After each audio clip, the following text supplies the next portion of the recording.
Hey there, it's Ian Koniak. In today's video, I'm going to share 4 strategies that I use to accumulate wealth working in tech sales. And I apologize, my voice is a little shot, so just hang in with me here. I'm not going to say that it's easy, it's not. But over the past 20 years, I've been able to accumulate a pretty good net worth. I own a lot of real estate, and I did it all in tech sales. And so I want to share what I use to be able to get to this particular point. I'm 44 years old right now. I started my career when I was 24. So these are my 4 strategies. My first was get really good at one thing.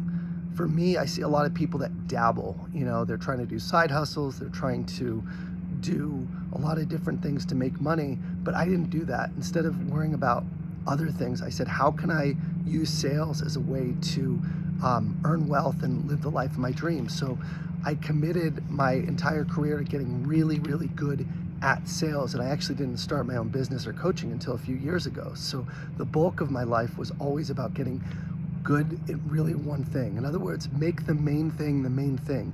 Too many people I see are not spending enough time to master their craft. And if you're not the best at what you do, if you can't add value and supersede everyone else, if you're just average, you're never going to get to the income level that the top producers are doing. The top producers at your company are committed to their craft. A lot of times you won't see them on LinkedIn. You won't see them building a brand because they're so busy in their current roles that's what they're focused on, full time. So get really good at one thing and use sales as a way to accumulate wealth. It is possible to make $500,000 to $1 million a year in tech sales as long as you work at the right company and you are a top performer. If you want to know how to do that, I'm going to leave a link in this video. I made a separate video on specifically knowing your comp plan, finding the right company, but it is possible. The fact you can make more than doctors or lawyers or entrepreneurs in tech sales is really an opportunity to create the life of your dreams. And I think it's very encouraging for everyday people like you and I to use sales to create what we want for our families. So get really good at it, devote yourself to it, and be very, very patient.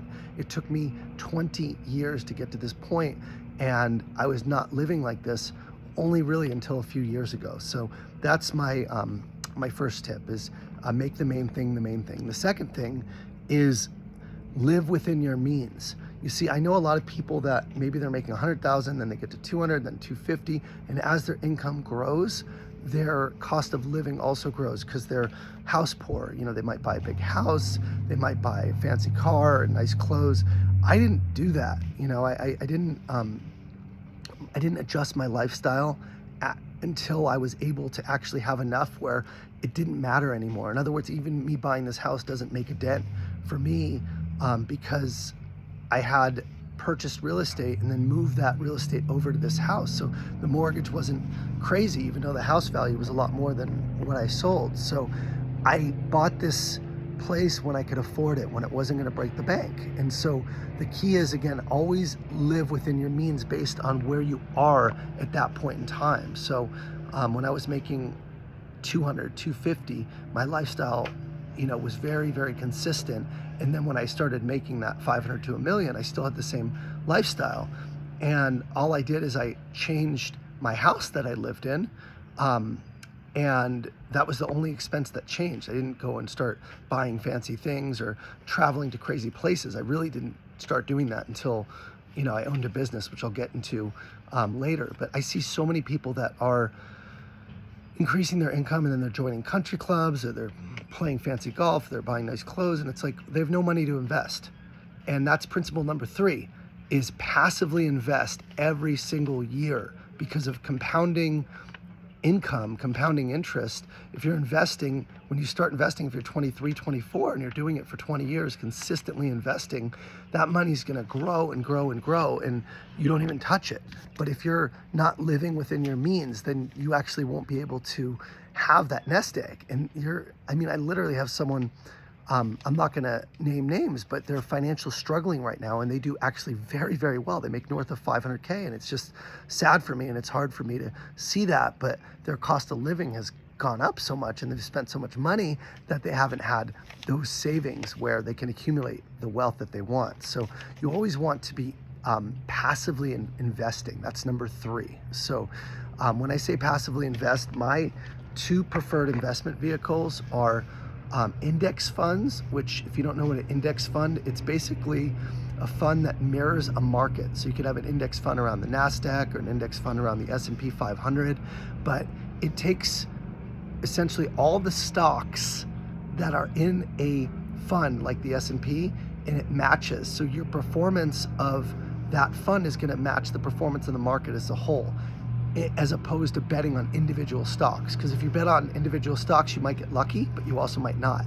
So I have a ton of people who put a lot of money in crypto or in one type of investment, and now they're suffering because that went up, and you can't time the market. So passively invest and just actively look at what the market's doing, and you'll see the market. I don't know what the exact ratio is, but I think it's gone up an average of like 8 to 10% since the S&P started. So it is consistently going up. And if that 8%, if you now have 100,000 invested, you have $8,000. Well, if you continue to invest and that goes to $1 million, that becomes 80,000. If that's 5 million, that becomes 400,000 a year. It's growing. So if you're always investing actively in the market, you don't have to pick your horses. You don't have to bet on one stock and sell it, or you're not a day trader. To my earlier point, do what you do really well and pick investments that are just going to do their own thing, where you don't have to look at them, you don't have to move them. So for me, index funds works really well for that vehicle. The second vehicle is real estate. So this house is around $3 million that I'm in right now, and it's right on the lake. It's probably worth more than that. I got a very good deal on it. And as far as like real estate, this is just one of a few properties that I have. I have my main house, and I also have what's called syndicated real estate.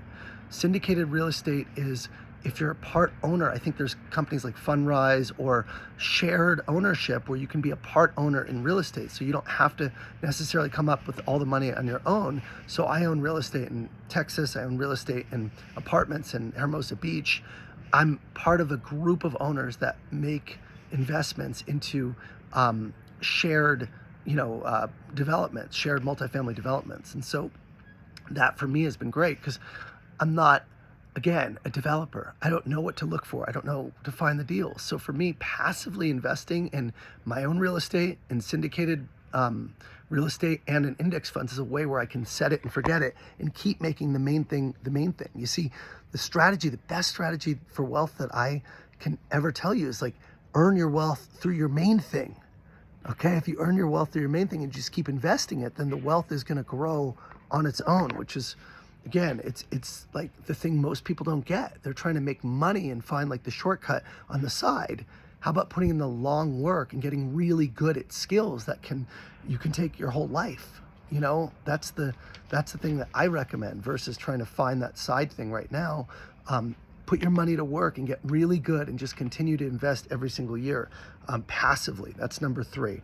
And then number 4 is when you start to make a lot of money in sales. If you're earning north of like 500K, even 400K, you want to start a business on the side. It doesn't need to be a business that you're spending a ton of time on, but you definitely want to start a business, because you're going to get killed on taxes if you don't have a business. And so when I started making really big money in Salesforce, I started a coaching business where I only had like 1 or 2 clients. It was really small, and I first did it originally, not what I do now, but originally I did it for tax purposes. I said, hey, I need something where I can offset this high income. So because I had a business, I can itemize a lot of stuff that I couldn't do with a W-2, because you get hit in California with the alternative minimum tax, the AMT.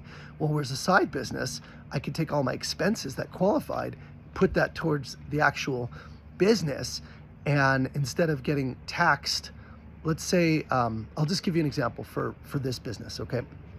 This house right now, I lease it to myself, okay? I own the house as Ian Koniak, but my coaching business actually leases the house.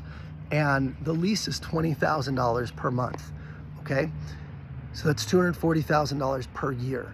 So just to give you an idea of that, if my profit, let's just use round numbers. If I make $1 million a year in revenue for my business, okay? And I'm using it for business. I'm doing retreats here, I'm making videos here, I come up here for, planning sessions. It's a business expense. I'm not using it for anything else. So fundamentally, of course, I could take my family here as a side benefit, but my wife is also an employee of the company, and she helps with strategy, and it's all, again, completely legal, legit, and that's the benefit of having a business, is you actually can have yourself as an employee, you could have your family member as an employee if they're helping, if they're doing stuff for the business, and you could have either real estate or other aspects of your cost as investment. So in this case, again, if we're spending $240,000 per year for a lease, right? Just like a business would lease space in a building, okay, in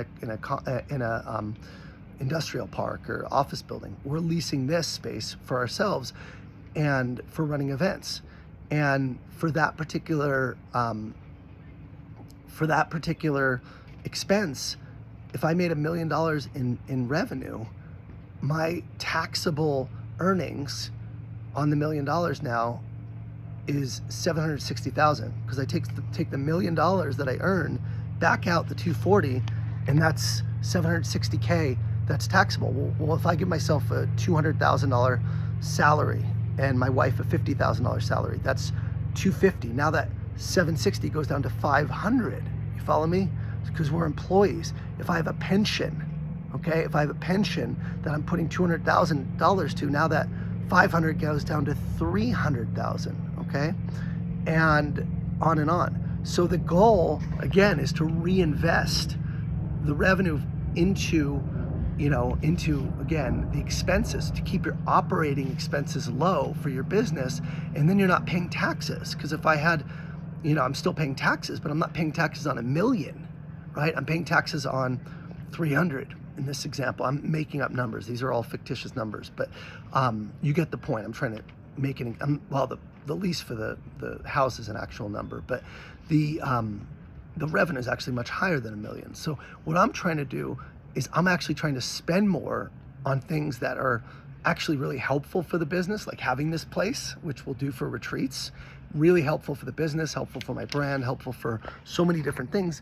But one of the biggest advantages is tax related. So when you're making a lot of money, you want to actually increase your expenses that are business expenses that you actually get to enjoy as well. And that's why you see a lot of companies that have like suites at stadiums, or you see people buy jets.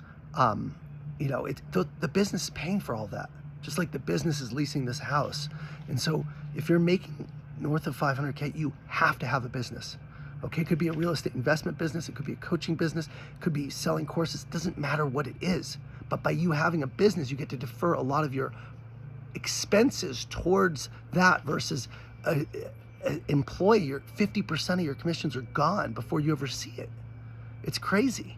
So it's funny, I had someone tell me, if this guy was so good in sales, it was like one of those haters online. He's like, why would he start coaching or selling courses unless he didn't know how to sell? I thought it was a joke. I'm like, this guy clearly doesn't know anything about wealth creation or business, because it's way more advantageous to be your own boss than to be a W-2. That's the key. So again, my encouragement, I tell people, work hard in sales so you can get out of sales and do what you want to do.